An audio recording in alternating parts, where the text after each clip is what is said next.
Hello जी, मेरा नाम है सीए प्रिंस खुराना और आप देख रहे हैं मेरा यूट्यूब चैनल।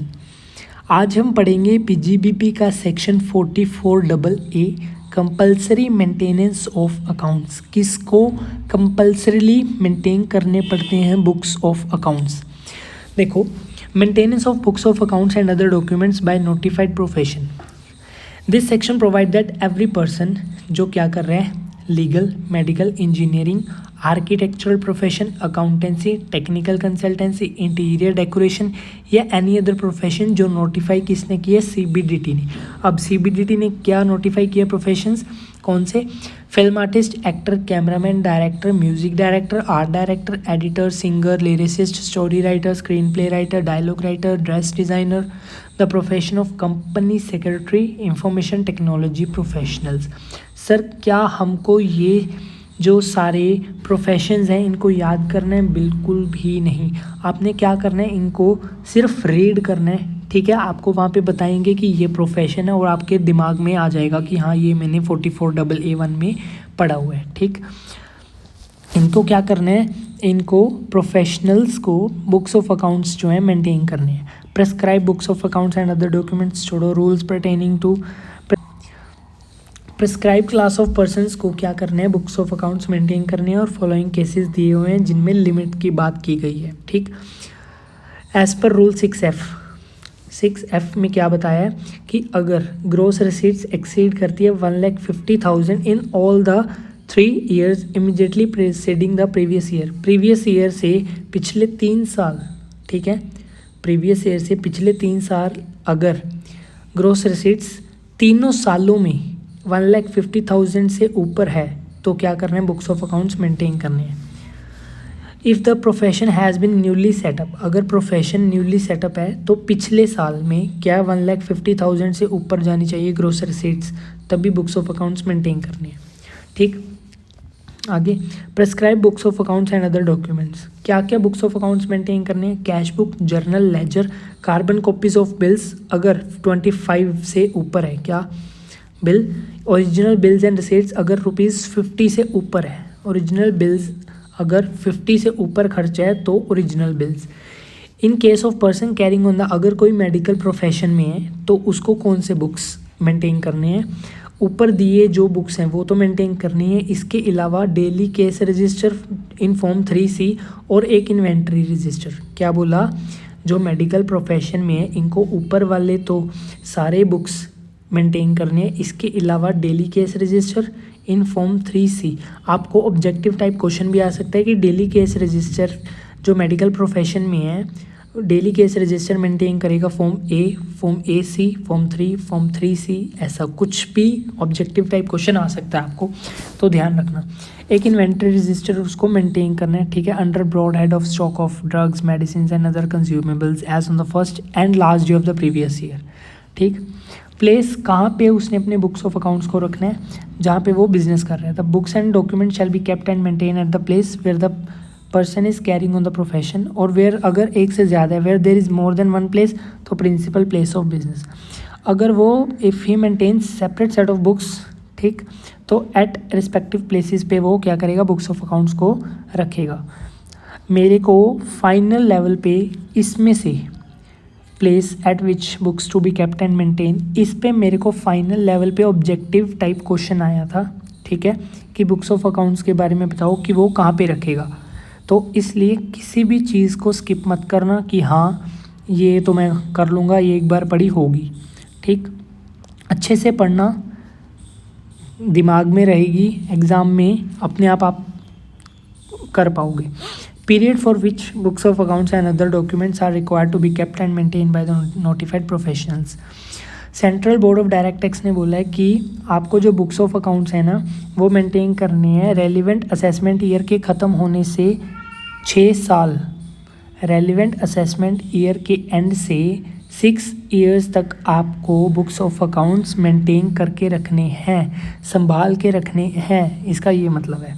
ठीक, मतलब रेलिवेंट असेसमेंट ईयर सपोज करो 22-23 प्रीवियस ईयर है, 23-24 क्या है, असेसमेंट ईयर है। 23-24 असेसमेंट ईयर 31-3-24 को ख़त्म होगा।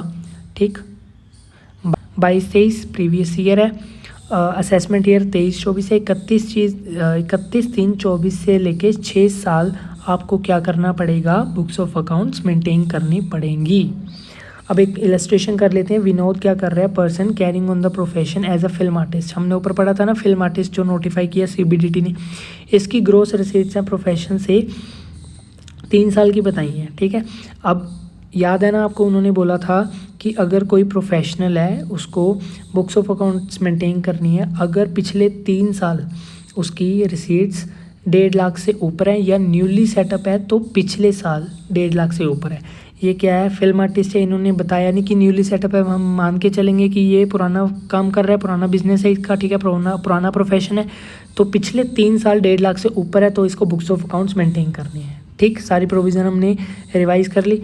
अब देखो, फाइनेंशियल ईयर 19-20 में 1,15,000 कम है 1.5 लाख से। फाइनेंशियल ईयर 20-21 1,80,000 1.5 लाख से ऊपर है। फाइनेंशियल ईयर 21-22 2,10,000 1.5 लाख से ऊपर है। बट 3 साल में 1 साल 1.5 लाख से कम है तो इसको मेंटेन नहीं करनी। चलो पढ़ते हैं।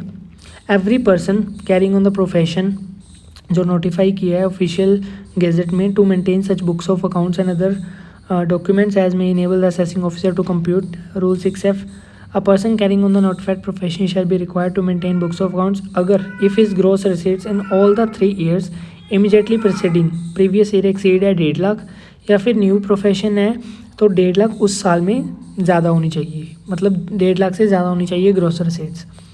In the present case, Vinod is a person carrying on the profession as a film artist, which is a notified profession. Since his gross receipts have not exceeded 1.5 lakh in financial year 19-20, the requirement under section 44AA to compulsorily maintain is not applicable. Mr. Vinod, however, maintain करेगा books of accounts as would जो assessing officer उसको बोलेगा। बस section 44AA1 आपका ख़त्म हो चुका है। अब हम पढ़ेंगे सेक्शन 44AA2। देखो, इन केस ऑफ इंडिविजुअल या HUF 44AA1 में क्या था, प्रोफेशन के बारे में बताया था, और जो नोटिफाई किए थे प्रोफेशन CBDT ने उसके बारे में बताया था। अब 44AA2 में बताया गया इंडिविजुअल और HUF को कब बुक्स ऑफ अकाउंट्स मेंटेन करनी है, ठीक है। देखो, अगर एग्जिस्टिंग बिजनेस है, अगर एग्जिस्टिंग बिजनेस या प्रोफेशन है इंडिविजुअल या HUF का, तो क्या करना है, income from the existing business और प्रोफेशन अगर एक्सीड करती हैं 2,50,000 से ऊपर, अगर उसकी इनकम 2,50,000 से ऊपर है, अगर उसकी इनकम 2,50,000 से ऊपर है, या उसकी सेल, टर्नओवर या ग्रोस रिसीट पिछले 3 साल में किसी भी साल, ध्यान रखना, पिछले 3 साल में किसी भी साल 25 लाख से ऊपर है। मैंने क्या बोला, अगर इनकम 2,50,000 से ऊपर है या पिछले 3 साल में किसी भी साल 25 लाख से ग्रोस उसकी रिसीट्स, सेल्स या टर्नओवर 25 लाख से ऊपर है तो उसको बुक्स ऑफ अकाउंट्स मेंटेन करने हैं। ये था एग्जिस्टिंग बिजनेस के केस में। न्यूली सेटअप है तो वही, अगर इनकम पिछले साल 2,50,000 से ऊपर है या फिर पिछले साल 25 लाख से ऊपर है ग्रोस रिसीट्स, सेल्स या टर्नओवर, ठीक। न्यूली सेटअप में क्या होगा, पिछले साल देखना है, और एग्जिस्टिंग बिजनेस में पिछले 3 साल में एक बार देखना है 25 लाख से ऊपर या फिर इनकम 2,50,000 से ऊपर, ठीक। पर्सन अदर देन इंडिविजुअल और HUF, every person other than individual या HUF, ये तो ऊपर कवर हो गया। कैरिंग ऑन एनी बिजनेस या profession other than notified professions, इनको छोड़ के, किस किस को छोड़ के, इंडिविजुअल या HUF और जो 44AA1 में आ गए हैं उनको छोड़ के, जो भी रह गया वो इस सेक्शन में कवर होगा, ठीक है। एग्जिस्टिंग बिजनेस या प्रोफेशन है तो क्या करना है, न्यू बिजनेस प्रोफेशन है तो क्या करना है। अगर एग्जिस्टिंग बिजनेस या प्रोफेशन है, देखो इसमें क्या करना है, अगर उनकी इनकम बिजनेस या प्रोफेशन से, इनकम की बात हो रही है 1,20,000 से ऊपर है, अगर उनकी इनकम 1,20,000 से ऊपर है तो बुक्स ऑफ अकाउंट्स मेंटेन करने हैं, या टोटल सेल्स, टर्नओवर या ग्रोस रिसीट्स पिछले 3 साल में किसी भी साल 10 लाख से ऊपर है तो बुक्स ऑफ अकाउंट्स मेंटेन करनी है। क्या बोला, एग्जिस्टिंग बिजनेस या प्रोफेशन है अगर पिछले साल इनकम 1,20,000 से ऊपर है, ठीक है, या फिर पिछले 3 साल में किसी भी साल, पिछले 3 साल में किसी भी साल ग्रोस रिसीट्स, टर्नओवर या सेल्स 10 लाख से ऊपर है तो क्या करना है, बुक्स ऑफ अकाउंट्स मेंटेन करने हैं। अगर नया बिजनेस है तो पिछले 3 साल तो देखेंगे नहीं, तो पिछले साल अगर 1,20,000 से ऊपर है इनकम, या पिछले साल 10 लाख से ऊपर है ग्रोस रिसीट्स, टर्नओवर या सेल्स, तो क्या करना है, बुक्स ऑफ अकाउंट्स मेंटेन करनी है, ठीक। Showing lower income as compare to income computed on the presumptive basis under section 44AE। इसमें क्या बोला है, अगर 44AE असेसी अडॉप्ट कर रहे हैं, ठीक है, और अडॉप्ट करने के बाद जितनी इनकम शो करनी चाहिए 44AE में उससे कम दिखा रहा है, तो उसको क्या करना पड़ेगा, books of accounts compulsorily maintain करनी पड़ेगी। फिर से बता देता हूँ, अगर कोई 44AE अडॉप्ट कर रहा है, 44BB या 44BBB अडॉप्ट कर रहा है, जितनी इनकम उस सेक्शन में दिखानी चाहिए अगर उससे कम शो कर रहा है तो क्या करना पड़ेगा आपको, books of accounts compulsorily maintain करनी पड़ेगी, ठीक है। Where the provision of section 44AD4 are applicable in his case and his income exceed कर रही है बेसिक एग्जम्पशन लिमिट। इसमें क्या है कि असेसी ने क्या करना था, 44AD में इनकम बतानी थी, बट उसने 44AD नहीं लिया, तो नेक्स्ट 5 ईयर वो क्या नहीं ले सकता, 44AD नहीं ले सकता, तो उस पर क्या लग जाएगा, 44AD4 की लिमिट लग जाएगी, भी वो नहीं ले सकता। और उस केस में उसकी एक्सीड कर रही है क्या, बेसिक एग्जम्पशन लिमिट, तो उसको compulsorily books of accounts maintain करने पड़ेंगे।